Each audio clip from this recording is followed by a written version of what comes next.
Listen, Shakur Stevenson is a champion again, and he talking spicy, he talking that talk. Let's talk about it.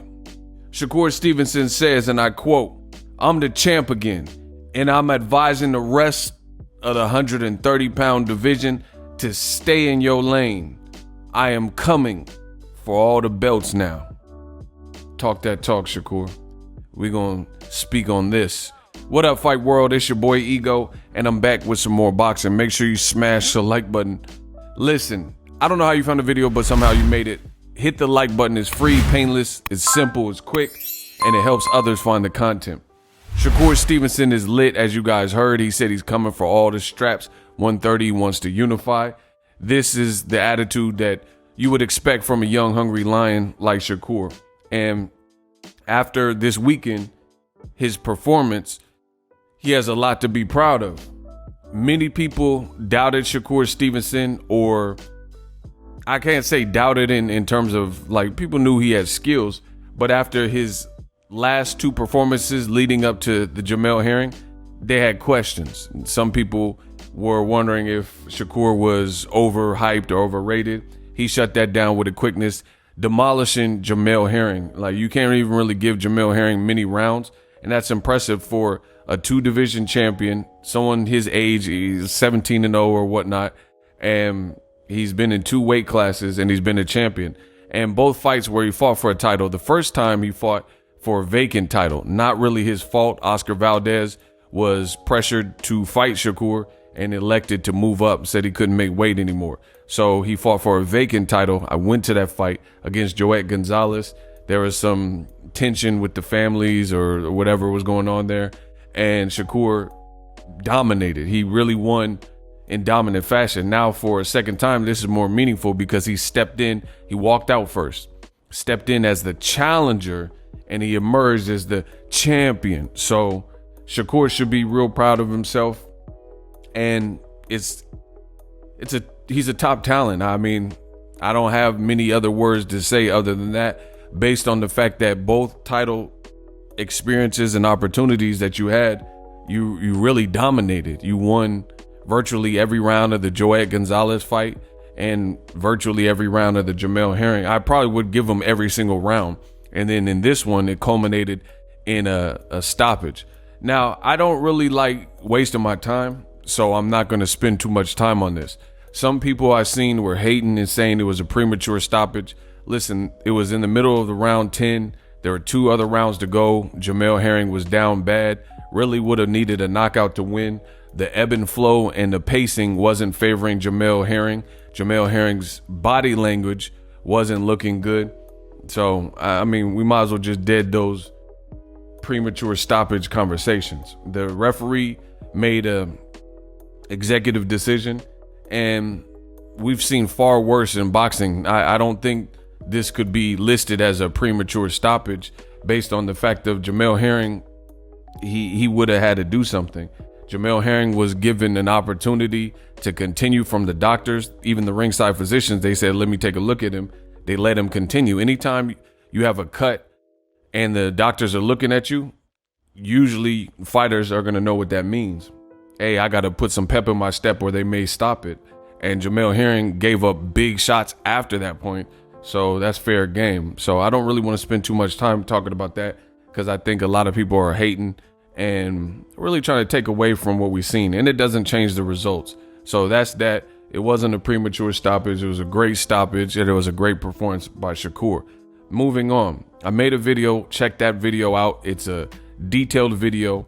I think the narrative is being misconstrued, and a lot of people are putting out different perspectives. I'm giving you mine. I'm not really worried about Shakur Stevenson and Gervonta Davis. Yes, in the future, it'll be a good fight. Shakur admitted this himself. However, we know that fight is inherently harder to make. Plus, I don't live in this fantasy, goofy world that some people live in. Gervonta has his own fight. He's facing a puncher. There seems to be real bad blood. They're both with Mayweather Promotions. So I like to take boxing one step at a time. We've seen many things happen in this sport of boxing. I don't know why fans and media continue to try to act oblivious and look several steps ahead, right? Just like, for example, Dillian White was supposed to fight Otto Vailene this month, right around now, and the fight fell apart weeks before. And now it looks like he's gonna leave Otto Wallin high and dry and try to pursue a Tyson Fury fight and try to work with the WBC, hoping to secure that fight, which is what a lot of people expected.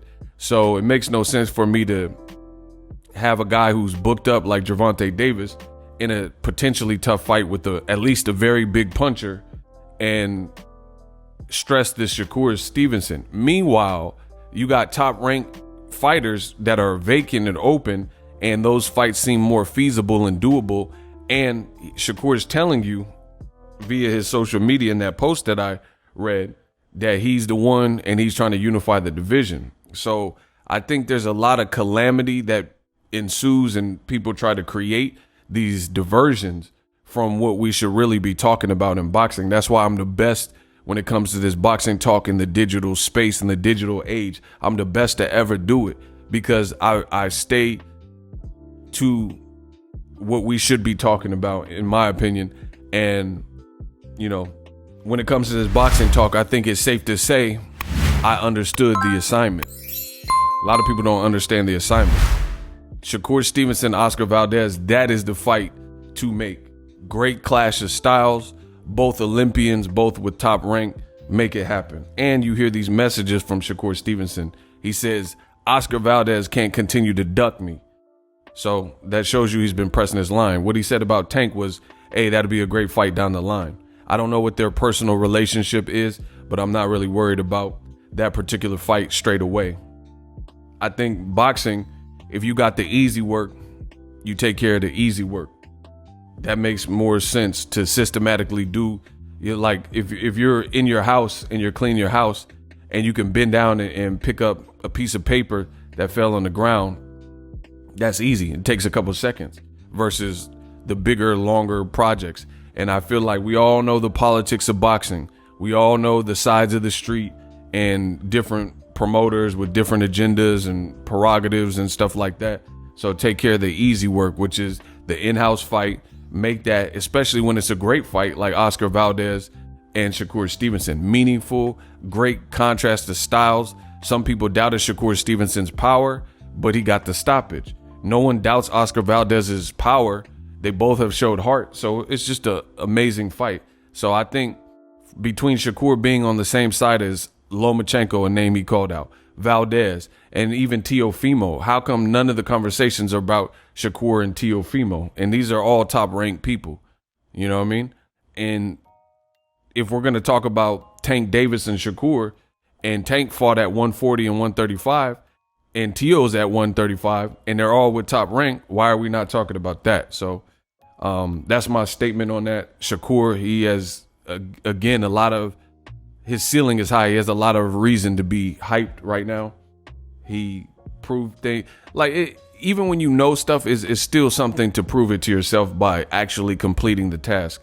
And that's what I think Shakur, I think deep down he knows what he's capable of. I think he knows what he can do, but just actually doing it and proving people wrong and, you know, holding your own, I think goes a long way. So Shakur, he's looking like a bad man, and I think this did wonders for his career. Subscribe to my channel. Let me know how I did in this video. As always, hate, comment, and subscribe. Till next video is Ego signing off. Are you tired of your YouTube videos not getting any views? Well, consider TubeBuddy. I've used TubeBuddy for years to scale up my YouTube channel. Now we're sitting over 200,000 subscribers. TubeBuddy is a browser extension that offers a ton of built-in productivity and time-saving services to take your channel to the next level. Use my link in the description to get started with TubeBuddy and level up your channel faster. We working.